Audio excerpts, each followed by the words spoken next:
తెలుస్తోంది. మహిళను బెదిరిస్తూ ఏడాదిన్నరగా అత్యాచారానికి పాల్పడినట్టుగా ప్రస్తుతం చర్చ చూడందుకుంది. పెళ్లి చేసుకుంటానని మాయమాటలు చెప్పి లోబర్చుకున్నట్టుగా తెలుస్తోంది. ఎమ్మెల్యే అరవ శ్రీధర్ కోరిక తీర్చాలని వేధిస్తూ తరచూ ఎమ్మెల్యే ఫోన్ కాల్స్ చేశారని బాధితురాలు ఆరోపిస్తున్న క్రమం.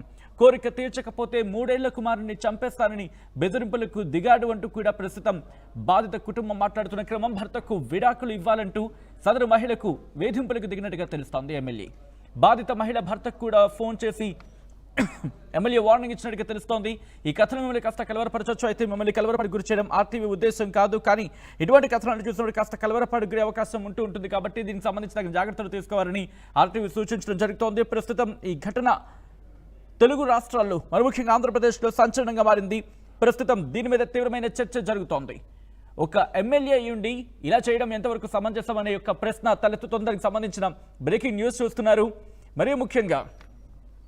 మరీ ముఖ్యంగా ఈ ఘటనకు సంబంధించి ఎలా బయటకు వచ్చింది, ఎప్పుడు వెలుగులోకి వచ్చింది, ఆ కుటుంబం ఏమంటోంది, అసలు ఇంతకీ ఏం జరిగింది, డీటెయిల్గా మాట్లాడుకుందాం. మా ప్రతినిధి and AP input editor Krishnamohan updates అందించేందుకు సిద్ధంగా ఉన్నారు. కృష్ణమోహన్, అసలు ఇంతకీ ఏం జరిగింది, ఎప్పుడు ఈ విషయం బయటకు వచ్చింది?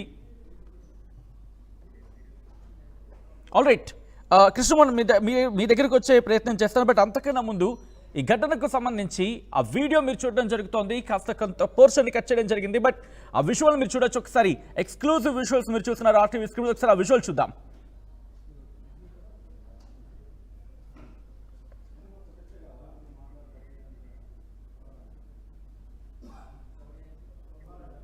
ఆల్రెడీ విజువల్ మీరు చూడడం జరుగుతోంది. అక్కడ మీరు చూస్తే ఇక్కడ పిఐపిలో పిక్చర్ ఇన్ పిక్చర్లు అరవ శ్రీధర్కి సంబంధించి ఆ విజువల్ని మీరు చూడొచ్చు. ప్రస్తుతం ఈ వీడియో చక్కర్లు కొడుతోంది. ఆంధ్రప్రదేశ్ రాజకీయాల్లో పెను దుమారాన్ని రేపుతోంది. ఎందుకంటే జనసేన ఎమ్మెల్యేగా ఉన్నారు అరవ శ్రీధర్. ఆయనకి సంబంధించి మీరు చూడొచ్చు ఆ విజువల్ని.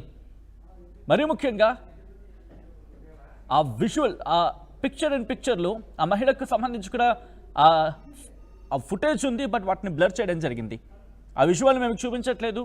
ఆ విజువల్ని బ్లర్ చేయడం జరిగింది. ఆ తర్వాత పిక్చర్ ఇన్ పిక్చర్లో వచ్చినప్పుడు ఆ కాన్వర్సేషనల్ బ్యాక్గ్రౌండ్లో జరుగుతున్న చర్చ అదంతా కూడా.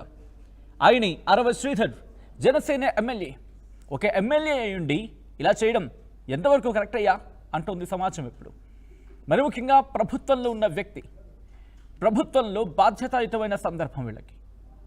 రైల్వే కోడూరు జనసేన ఎమ్మెల్యే అరవ శ్రీధర్కి సంబంధించి బ్రేకింగ్ న్యూస్ చూస్తున్నారు. డీటెయిల్గా మాట్లాడుకుందాం. మా ప్రతినిధి అలాగే AP input editor Krishnamohan updates అందించేందుకు సిద్ధంగా ఉన్నారు. కృష్ణమోహన్, అసలు ఇంతకీ ఏం జరిగింది, ఎప్పుడు విషయం వెలుగులోకి వచ్చింది?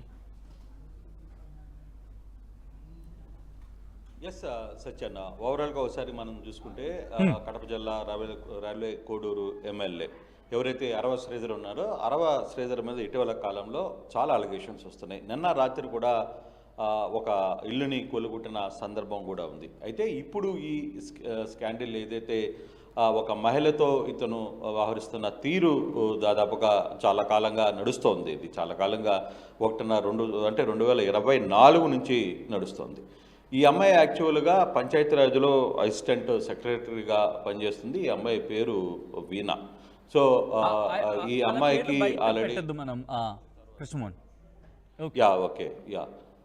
ఒక మహిళ పంచాయతీరాజ్లో సెక్రటరేట్గా పనిచేస్తున్నారు.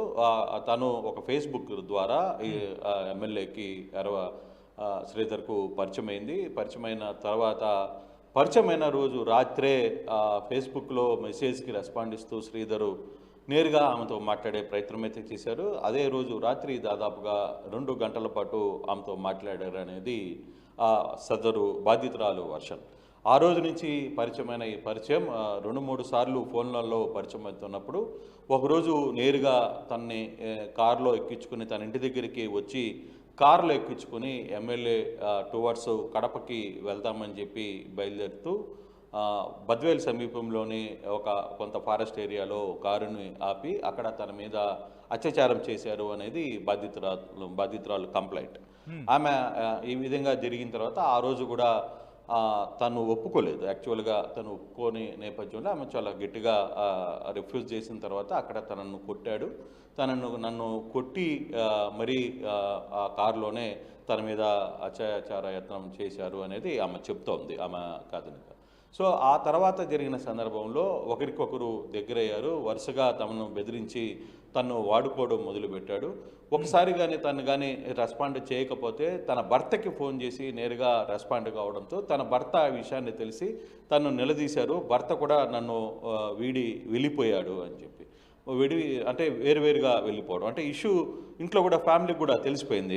అమ్మాయి భర్తకు వాళ్ళ తరఫున బంధువులు కూడా తెలిసిన తర్వాత వాళ్ళు కొంచెం ఈ అమ్మాయిని దూరం పెట్టడం మొదలుపెట్టారు.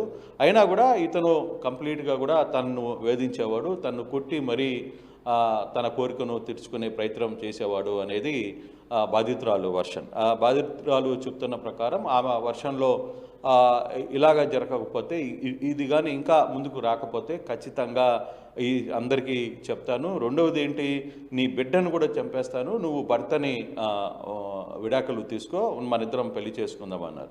తర్వాత ఆ వర్షం తర్వాత మళ్ళీ భార్యకి ఎవరైతే బాధితురాలు ఉందో బాధితురాలను కూడా దూరం చేయడం మొదలుపెట్టాడు. తర్వాత నువ్వు నేను చెప్పినప్పుడు రాకపోతే ఖచ్చితంగా నీ కుమారుని, అంటే చిన్నపిల్లవాడు కుమారుని కూడా చంపేస్తానని చెప్పి బెదిరించేవాడు అనేది, అర్ధరాత్రుల పూట అపరాత్రుల పూట తనని ఇబ్బంది పెట్టేవాడు ఫోన్లు చేసి. కొన్ని వీడియోస్ కూడా బయటపెట్టిన పరిస్థితి మనం చూసాం. అయితే ఇప్పుడు తను పూర్తిగా కూడా అటు పెళ్లి చేసుకుంటానని చెప్పి మోసం చేశాడు, తన్ని అత్యాచారం చేయడమే కాకుండా తను అన్ని విధాలుగా వాడుకున్నాడు. ఇప్పుడు ఈ విషయాన్ని కానీ బయటకు కానీ చెబితే నన్ను చంపేస్తానని చెప్పి కూడా బెదిరించే ప్రయత్నం అయితే చేస్తున్నాడు అనేది పూర్తిగా అక్కడ ఉన్న వర్షన్. సో ఈమె ఇప్పుడు మీడియాకి ఆశ్రయిస్తోంది, కొంతమంది పోలీసులకి కంప్లైంట్ ఇచ్చే ప్రయత్నం చేస్తుంది. చేసినప్పటికీ కూడా నేను ఎమ్మెల్యేని, నన్ను ఎవడు ఇక్కడ ఏమీ చేయలేరు అనేది.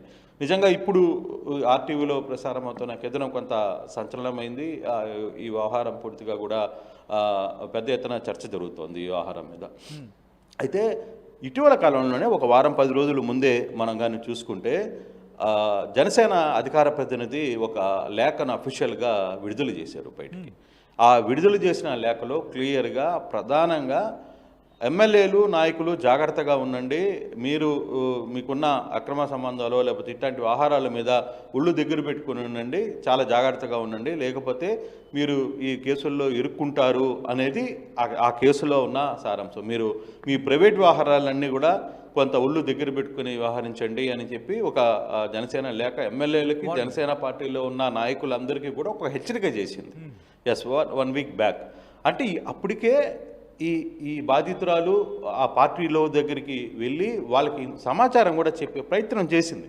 సో నాకు మీ ఎమ్మెల్యే వల్ల నాకు ఈ ఇబ్బందులు ఉన్నాయి, నాకు ఈ విధంగా జరుగుతున్నాయి అనే ఒక ప్రయత్నం కూడా చేసింది అనేది ఒక సమాచారం. అందుకే అప్పటికప్పుడు అప్రమత్తమైన జనసేన ఆ లేఖను కూడా విడుదల చేశారు, అందరినీ అప్రమత్తం చేశారు. మీరు లేకపోయినా ఇలాంటి కొన్ని వ్యవస్థలు కూడా మీతో పనిచేసే పరిస్థితి ఉంటుంది అని చెప్పారు. బట్ ఈ అమ్మాయి చెప్తున్నదాను అంటే బేసిక్గా అమ్మాయి కథనం మన దగ్గర ఉంది కాబట్టి ఆ కథనం ఏం చెప్తుందో అనేది నేను ఇప్పుడు ఆర్టీవీ ప్రేక్షకుల ముందు పెట్టే ప్రయత్నం అయితే చేస్తున్నాను. సేమ్ ఇప్పుడు ఏదైతే తను ఏ విధంగా వేధించాడు, తను కారులో తీసుకుని ఎక్కడికి వెళ్ళాడు, తను ఎక్కడ బలాత్కారం చేపాడు, ఏ విధంగా నన్ను కొట్టేవాడు అనే విషయాన్ని. అయితే ఇదే వీడియోకి సంబంధించి లోకల్గా ఒక 3 నెలల క్రితమే స్థానికంగా ఉన్న ఒక సోషల్ మీడియా వ్యక్తి దగ్గర కూడా ఈ వీడియో వచ్చిన నేపథ్యంలో ఈ సదరు బాధితురాలు తన్ని నిలదీసింది కూడా, నీకు ఎవరు పంపించారు ఈ వీడియో, నీకు ఎలా వచ్చింది, అసలు నీకు ఎవరు చెప్పించి నన్ను నన్ను ఇబ్బంది పెట్టే ప్రయత్నం చేస్తుంటారంటూ ఒక వ్యక్తిని నిలదీసే ప్రయత్నం చేసింది స్థానికంగా ఉన్న లోకల్గా ఉన్న ఒక